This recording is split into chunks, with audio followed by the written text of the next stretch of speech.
لا لا لا، انا مش مصدق. معقول انت يا سوسو تطبخي؟ ده حدث ولازم اوثقه.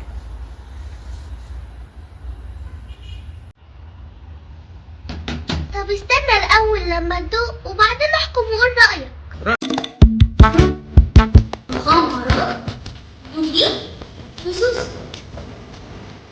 مغامرات لولي وسوسو.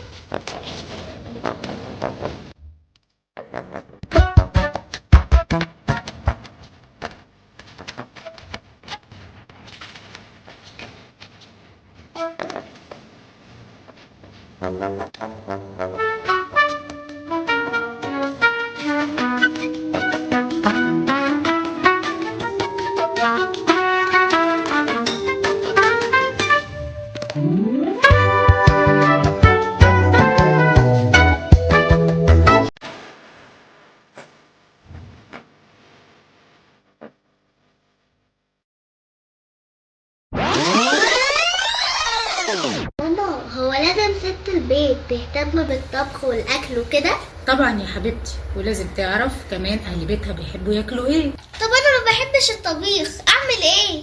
لسه بدري على الكلام ده. بصي يا حبيبتي، في ستات زي لينا كده وفي ستات زي نفيسة. نفيسة مين ولينا مين؟ اهو ده عيبه، فرق الاجيال. انت ما شفتيش مسرحية المتزوجون؟ لا، مالهم المتزوجين؟ المتزوجون مش جين، دي مسرحية بتتكلم عن الأزواج والزوجات. في مشهد فيها بيوصف الفكرة اللي عايزة أوصلها لك، فكرة لينا اللي دماغها زي دماغك كده وفاشلة في الطبخ، ونفيسة الطباخة الشاطرة اللي بتحب تأكل جوزها. لا ثواني بقى، أنا مش فاهمة أي حاجة. أنا هوريكي. بصي يا ستي،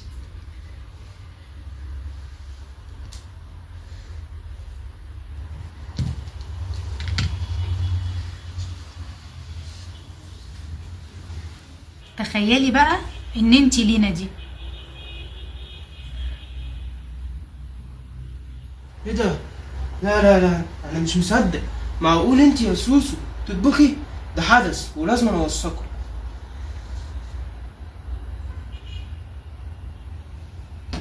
طب استنى الأول لما تدوق وبعدين احكم وقول رأيك. رأيي معروف يا ست الكل. كان نفسي ماما تكون معانا عشان تدوق عمايل ايدي، بس ملحوقة، نبقى نعزمها. ثانية واحدة. اتفضل دوق. هدوق طبعا. عامله لنا ايه بقى؟ شوربة لحمة بلسان الغراب. جراب؟ جراب؟ دي غريبة دي، بس ندوق وأمرنا لله.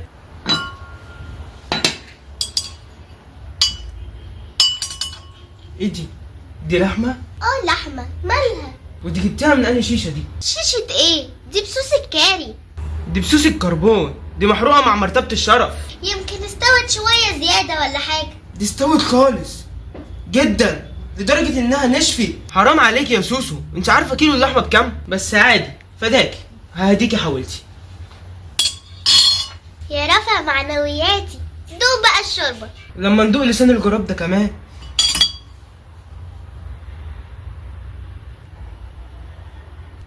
ايه انتي؟ ايه ده؟ اللي انا دقته ده؟ الشوربة مالها؟ شوربة؟ بقى دي شوربة؟ وفين لسان البغبغان؟ الغراب. ان شاء الله يكون ابو وردان. هو فين لسان الجراب ده؟ دي ميه. بعدين ايه ده؟ ده فيها حاجه كبيره كده زي الفلفل او حبهان. ده بيمشي. ايه ده؟ هو بقى يمشي؟ ما كانش بيتحرك خالص وانا بعمله. هو ايه ده؟ لسان النسر. الجراب. الجراب ايه اللي انا بقوله ده؟ بس هشربها والله العظيم اشربها، مش كل يوم احنا بنعمل شوربه. طب سيبلي شوية. البؤساء.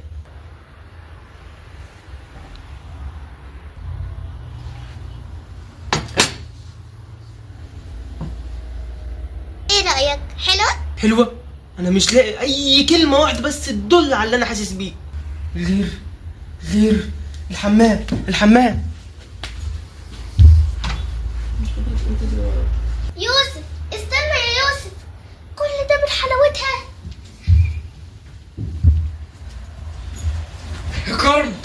يا كرم ارحميني، مش قادر. هتاكل البيض يعني هتاكله، ده مدحرج. انا لو مشيت على طريقتك دي شهر كمان همشي انا اتدحرج. طب خد البيضة دي وبس. يا بنتي في حاجات كتير اهم من الاكل. طب مثلا نقري وتسيبيني في حالي. ما انا عيني بتوجعني، مش هعرف اقرا. طب ما ترسمي. صوابعي بتوجعني. طب غني، طيب غني. ما انا بغني وانا بطبخ. اغني لك لما القرع سوا قال لي الخيار يا لوبيا. حتى غناك على الاكل يا شيخ ارحميني والنبي لوجه الله. انا حاسه ان انت ما بقتش تحب اكلي ولا طبيخي. حاسه؟ مش متاكده يعني. بصي انا بحب اكلي بس زهقت. زهقت مني. مش منك بالظبط. خلاص ما بقتش شامله عينك. انا مش قصدي اهو. ايوه بقيت تبص بره. طبعا نفسك تجرب مطبخ تاني. انا ناقص مطابخ عشان اجرب مطبخ تاني بره. انت فاكر البيضه اللي انت اكلتها دي هتنسيني طريقتك؟ طب شوف مين بقى هيطبخ لك. انا رايحه لماما علشان نعمل طاجن الرز المعمر. ياه اخيرا مشيت. انا نفسي اعرف مين اللي قال قاصد الطريق لقلب جوزك معدته. ايه يا ماما ده الاتنين حصل بينهم مشاكل. ما هو ده كان قصدي ان اوريكي تجربه ان مش الاكل لوحده اللي بيقرب الناس من بعضها.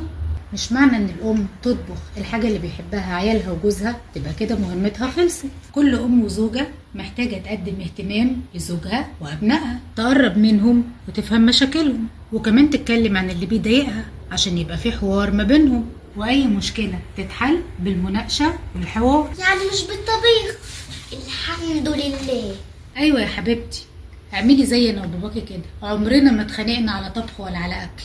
انت يا ست هانم فين المسقعه اللي قلت لك اعمليها؟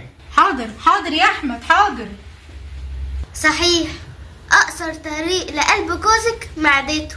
جايلك يا احمد.